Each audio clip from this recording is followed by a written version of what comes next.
Sa video na ito ay pag-uusapan natin ang 10 pinakamatangkad na player sa kasaysayan ng NBA. Mark Ayton, 7 feet 4 inches. Si Mark Ayton ay napili bilang 72nd overall pick ng Utah Jazz noong 1982 NBA Draft. Sa 11 taon niyang pamamalagi sa liga ay sa Utah Jazz na ginugol ang kanyang buong karir. While siya ay naging All-Star, napili nga din siya bilang All-Defensive First Team ng 5 beses at naging 2-time Defensive Player of the Year din, na hindi naman nakakapagtaka dahil siya lang naman ang may hawak ng record for most blocks in a single season na magpasa hanggang ngayon ay hindi pa din natitibag. Nag-average siya ng mga repa noong 1984 to 1985 season ng 5.6 blocks per game. Yes mga repa, tama ang inyong nadinig. Dagdag ko na din mga repa na siya din ang may pinakamataas na career average block shots per game with 3.5 blocks per game. Sim Bhullar, 7 feet 5 inches. Si Sim Bhullar ay isang Indian player. Noong 2014 ay sumali siya sa NBA draft pero sa kasamaang palad ay siya ay naging undrafted. Naging malaking tulong talaga ang owner ng Sacramento Kings na si Vivek Ranadive para makapasok siya sa liga. Si Vivek kasi mga repa ay isa ding Indian, kung kaya't nabigyan siya ng oportunidad nito na makapasok sa NBA. Binigyan siya mga repa ng 10-day contract at makalipas ang 5 araw April 7, 2015 ay gumawa na ito ng kasaysayan ng pinapasok siya sa huling parte ng laro kontra Timberwolves. Dahil sa pangyayaring yun ay siya ang kauna-unahang Indian descent player na nakapaglaro sa NBA. Sa matotal isang season lamang siya nakapaglaro sa NBA. Pavel Podkolzin, 7 feet 5 inches. Tulad ni Sim Bhullar ay hindi din siya nakapaglaro masyado sa NBA. Nagumpisa ang kanyang karir sa Russian 2nd Division at naglaro nga din siya sa Italy mga repa bago siya sumali sa 2004 NBA Draft. Well, dahil sa kanyang tangkad ay napili siya bilang 21st overall pick ng Utah Jazz. Agad din naman siya na-trade papunta sa Dallas Mavericks. So matotal ay 6 games lang siya nakapaglaro sa liga at hindi na siya pinapirma pa ng kontrata. Nakasalukuyan ay patuloy pa din siya naglalaro sa kanyang bansa sa Russia.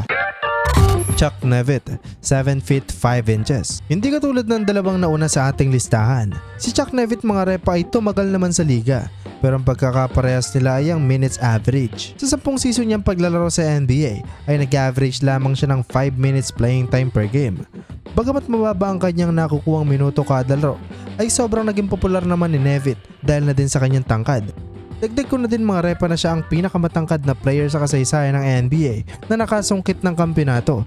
At ang matindi dito ay ni isang minuto ay hindi man lang siya nakapaglaro o nakatulong sa Lakers para sa kanilang kampeonato noong 1985.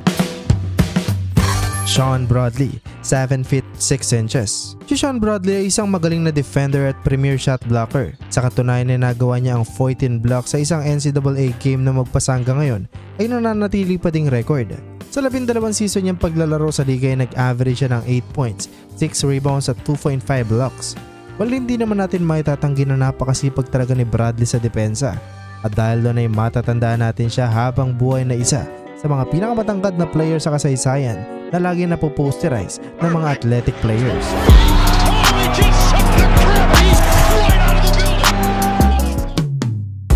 Yao Ming, 7 feet 6 inches. Si Yao Ming ang masasabing pinakamagaling na player sa listahang ito. Siya lang naman ang tinaguriang biggest Asian basketball star of all time. Well, bago siya pumasok sa liga ay talaga namang nagpamalas ng galing si Yao Ming sa CBA. Nag-average siya noon ng 39 points at 20 rebounds while shooting 76% from the field. Dahilan kung bakit siya napili bilang first overall pick noong 2002 NBA Draft ng Houston Rockets. Dahil sa kanyang tangkad at dahil na din sa milyong-milyong mga fans niya sa China ay di nakataka kung bakit naging popular agad si Yao Ming sa NBA. Noong una ay akala ng karamihan ay hindi niya madadala ang kanyang laro sa CBA papunta sa liga ng NBA, pero kalaunan ay napatunayan niya na kaya niyang sumabay sa NBA. Bagamat nadali siya ng injury noong 2005 season ay agad din naman siya nakarecover at nanatili pa ding dominante. Sa katunayan ay nag-career high 25 points, 9 rebounds at 2 blocks pa siya noong 2006-2007 season. Pero pagdating ng 2010 season ay nadali na ng husto ng injury ang kanyang paa. Kaya naman makalipas ang isang taon, July 2011, ay kahit na 30 years old pa lamang siya noon, ay opisyal na siyang nagretiro. Kahit na retired na itong si Yao Ming ay nakatatak na sa kasaysayan ng NBA na siya ang biggest and greatest Asian player of all time. Slavko Vernish, 7 feet 6 inches. Si Slavko Vernish ay isang Montenegrin basketball player. Dahil sa kanyang tangkad ay sa edad na 17 years old ay agad niyang naumpisa ng kanyang professional career. Pumirma siya mga repa sa Turkish FS Pilsen at makalipas ang isang taon ay agad na siyang sumali sa 2003 NBA Draft. Napili siya bilang 39th overall pick ng New York Knicks.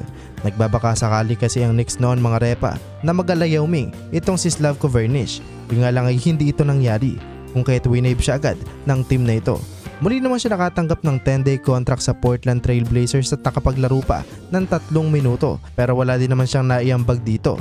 Walang matapos ang 10-day contract na yun ay hindi na siya muli pang nakabalik sa NBA. Tacko Fall, 7 feet 6 inches. Si Tacko Fall ay isang undrafted player. Dahil sa kanyang tangkad ay binigyan siya ng oportunidad ng Boston Celtics at pinapirma ng 2-year contract noong 2019 season. Talaga namang kita sa mga fans ang saya tuwing siya ay pinapasok sa court. Anime lahat ay napapangiti hindi dahil sa kanyang galing, bagkus dahil napapabilib na lamang ang karamihan dahil siya lang naman ang pinakamatangkad na player noong mga panahon na yon. Sumatotal ay 3 season lamang siya naglaro sa liga at sa Cavaliers na ibinigay ang kanyang huling serbisyo.